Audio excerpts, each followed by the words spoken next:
Hello guys, সরাসরি দ্বিতীয় quarter final নিয়ে চলে আসলাম। এদিকে সাদা জার্সিতে আছে তোমার friend 7 star Lebutala versus BMFC Barasat. Friend 7 স্টারের শট নিতে এসছে 4 নম্বর জার্সিধারী। ও হো হো হো, একটুখানের জন্য বেঁচে গেল, না তো বলটা সেভ হয়ে যেত। আর বিএমএফসির গোলকিপার আছে লালটু দা, খুব দারুণ ট্রাই করেছিল, ঠিক আছে, পায়ে লাগিয়ে সেভ দেওয়ার চিন্তাভাবনা করেছিল, কিন্তু বলটা পাবারে ছিল, ওই জন্য ঢুকে গেল। আর এইদিকে বিএমএফসির 10 নম্বর জার্সিধারী সুরজিৎ শট মারতে এসছে। দেখা যাক, ওরা 1 পয়েন্টে এগিয়ে গেছে, ফার্স্ট গোল করলো, যদি বা সুরজিৎ গোল দিতে পারে। ও দারুণ সেভ গুড কিপার। এখানে কিপার সেভ দিয়ে দিল, বার পোস্টে লেগে বলটা বেরিয়ে এসছে। ভালো শট দিয়েছিল সুরজিৎ, কিন্তু কিপার সেভ দিয়ে দিয়েছে। দেখা যাক, এইদিকে ফ্রেন্ড 7 স্টারের 10 নম্বর জার্সিধারী বেলেটার শট মারতে এসছে। দেখা যাক, কিপার আছে লালটু দা, সেভ দিতে পারবে কি?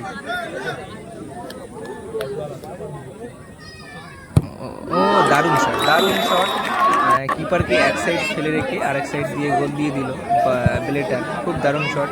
এদিকে শট মারতে এসছে বিএমএফসির মমিন্দা।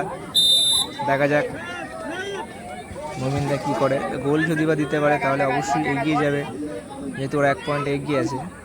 দারুণ শট, কিপারকে এক সাইডে দিয়ে বলটা খুব পাওয়ারে মারলো, কিপার বুঝতে পারলো না। এদিকে লালটুদার সাথে কি একটা বলছে, দেখা যাক যদি বা সেভ এই বলটা। ফ্রেন্ড 7 স্টারের লাস্ট শট, যদি বা গোল দিতে পারে তাহলে ফ্রেন্ড 7 স্টার লেবুতলা এই ম্যাচটা জিতে যাবে, ঠিক আছে। আর যদি বা লালটুদা সেভ দিয়ে দেয় তাহলে এই ম্যাচটা ড্র হবে, ঠিক আছে। দেখা যাক যদি বা সেভ দিতে পারে। মমিন্দা কানে কানে কি একটা বলে গেল, সেই পরামর্শ যদি বা কাজে এসে যায় তাহলে সেভ হতে পারে। আর যদি বা সেভ হয়ে যায় তাহলে এই ম্যাচটা সরাসরি টসে চলে যাবে। দেখা যাক গোল আসবে কি না সেভ হবে এই বলটা।